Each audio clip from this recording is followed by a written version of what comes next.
Hey, what's up, everybody? It's Coach Mike with Elite Performance. Um, Before I get into what I want to talk to you about today, let me go ahead and apologize beforehand. I'm in the South. It's May, and my allergies are all over the place. So if I happen to cough or sneeze or sniffle throughout this video, I do apologize. I've been too busy to get to the farmer's market and get me some local honey to clear all of this up. And I'm definitely going to have to get out there in the next couple of days because this is not comfortable. So I apologize beforehand if I cough, sneeze, or my nose seems to be running, but my allergies are really bad right now. That being said, what I want to talk to you about is high blood pressure.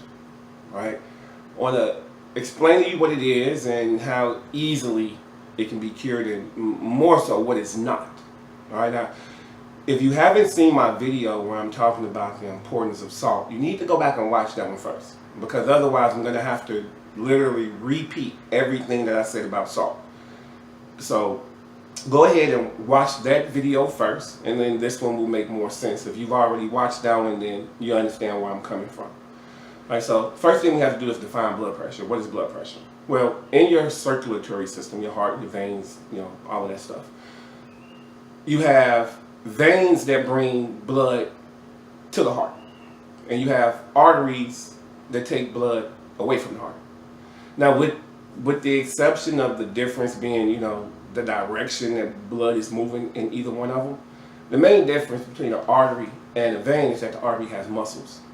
Right? So the heart pumps or contracts. The heart is a muscle. So the heart pumps, contracts to push blood into the arteries, and then the arteries continue to pump and contract to push blood throughout the body. It's a fascinating system. Right? Now, the artery then and the heart are no different than a bicep muscle. Right? They're all the same. A muscle is a muscle, and all muscles work the same. All muscles need the same thing. Well, two of the primary nutrients responsible for muscle contractions are calcium and magnesium. I could throw in potassium, CoQ10, coenzyme Q10, fatty acids, but by and large, it's magnesium and calcium. Okay? If you have enough calcium in the body, the blood, the artery will constrict. It'll get smaller, but you don't have enough magnesium, it won't open back up. And there you have high blood pressure. Right? It's all about whether the muscle, the artery, can close and open. And muscles contract and lengthen with calcium and magnesium. It's a simple calcium and or most likely magnesium is going to be the culprit in most cases for high blood pressure. Calcium and magnesium, a lot of times, and then like I said, there are some other things that could affect it, potassium, CoQ10, fatty acids and all that, but generally speaking, it's going to be magnesium and sometimes calcium. And it's really interesting because every animal on earth, right, if it has a heartbeat, it can get high blood pressure. And so high blood pressure is limited to us, yet you've never heard a veterinarian prescribe a beta channel blocker for your dog or your cat, or there's no prescription medications and calcium blockers for goldfish or parakeets. Only we get high blood pressure. The reason for that is veterinarians found out years ago that if you supplement the food with the things that the body needs in order to maintain healthy blood pressure, then animals don't get it. So the veterinarians care more about the animals than your medical doctor, allopathic reductionist doctor, whatever you want to call them, cares about you, because we're still getting high blood pressure, yet it was cured in the animal world. I know a lot of people, and I'm going to backtrack a little bit and talk about the sodium because it's something else that I found. In 1997, there was a study done by the United States government called the Sodium Task Force. The entire point of the study was to show that salt, quote unquote sodium, had something to do with blood pressure, right? That there was a correlation between too much salt and blood pressure. Well, what the study actually found out, the recommendation for salt in the United States, I think, is 2,500 milligrams. What they found is the people that listened to doctors and took in what the doctors recommended were 6 times more likely to have a heart attack than the people who completely ignored doctors and ate double the salt. All right? Sodium Task Force, 1997.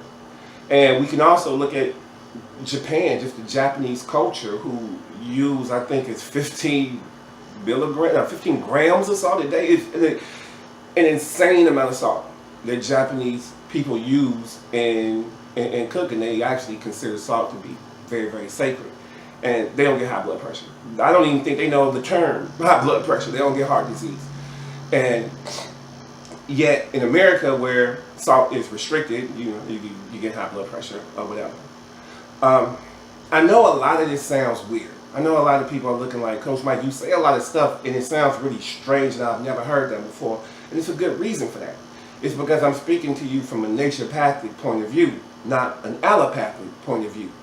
And my science isn't licensed in but 17 states in the United States. Okay? Most people don't even know about what a naturopathic doctor is. All right? Insurance doesn't cover naturopathic medicine or homeopathic medicine or traditional Chinese medicine. So if we're looking at America and Canada, I probably sound really weird because I'm saying stuff that you've never heard before. It's totally outside the box, but it's outside the box because the powers that be keep it hidden from you. You can't get insurance to see a naturopathic doctor through whatever insurance company you have. I don't care which one it is. In the United States, they don't pay for it. And like I said, naturopaths can only practice in 17 states. So I know a lot of stuff sounds weird and different, but that's why I always try to give you some data, some research to, if you doubt what I'm saying, like I said, it's 2018. You got Google. Check and see if I'm telling the truth. Look this stuff up and see it for yourself. And quit allowing medical doctors and pharmaceutical companies to lie to you and have you on all of these drugs that don't do anything for you. Because we can put you on blood pressure medication that lowers the blood pressure, but you'll still die from the complications because we didn't treat the cause. You have to treat the cause. Medical doctors are good at treating the symptoms. That means nothing. It's like trying to kill an apple tree by cutting apples off of it. It does nothing. Their approach is entirely wrong. So like I said, I know I say some things and I know a lot of them may sound really, really weird, but they're not. It's just, like I said, my profession is not mainstream because pharmaceutical companies do not want it to be mainstream. I tell you to take vitamins and minerals. I tell you to leave grocery stores. Pharmaceutical companies want to sell you pills. It's not in their best interest to let people like me and in my profession be in the mainstream. So look it up for yourself. Okay, high blood pressure is completely a physician-created disease. It doesn't exist. Get enough calcium. Get enough magnesium. Stop eating gluten. You know, if veterinarians can cure your dog from getting high blood pressure, then don't you think it's very possible for you to never, ever, ever, ever have high blood pressure? Right? I don't like to say it, but everybody in my family has high blood pressure. Not me. I don't have it. And I eat stuff that most of you would think would give me high blood pressure. Salt, lard, pork, bacon. Give it to me. I eat it. I don't have high blood pressure. I don't take medications. I don't get sick. I get allergies. I haven't had a cold since 1993. I haven't had a flu shot in my life. I don't get sick. And it's all because I follow the naturopathic way. I don't listen to medical doctors. I have no need for medical insurance. Like, unless it's trauma, I'm not going to a hospital for anything. They're not going to kill me.